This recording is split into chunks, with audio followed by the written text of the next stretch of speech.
ನಮಸ್ತೆ, ನನ್ನ ಹೆಸರು ಲಲಿತಮ್ಮ ವಿ ಅಂತ. ನಾವು ಇನ್ಸ್ಪೈರ್ ಹೈಟೆಕ್ ಇಂಡಸ್ಟ್ರಿ 2019ನಲ್ಲಿ ಶುರು ಮಾಡಿದ್ದು.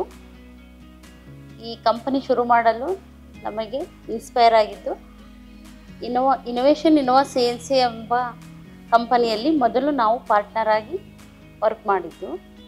ನಾವು ಮತ್ತು ನಮ್ಮ ಮಗಳು ಇಬ್ಬರು ಸೇರಿ ಈ ಕಂಪ್ನಿ ಶುರು ಮಾಡಿದ್ವಿ. ಈ ಕಂಪ್ನಿ ಶುರು ಮಾಡಲು ಇನ್ಸ್ಪಿರೇಷನ್ ನಮ್ಮ ಯಜಮಾನರು ವೀರಪ್ಪ ಬಿ ಅಂತ. ಕನ್ವೇಯರು ಮತ್ತು automation, mechanical industry, food industry, electrical industry service ಮಾಡ್ತಿದೆ ನಮ್ಮ ಕಂಪನಿ. 10 ಎಂಪ್ಲಾಯ್ಸ್ನ ನಮ್ಮ ಇಂಡಸ್ಟ್ರಿಯಲ್ಲಿ ಕೆಲಸ ಮಾಡ್ತಾರೆ.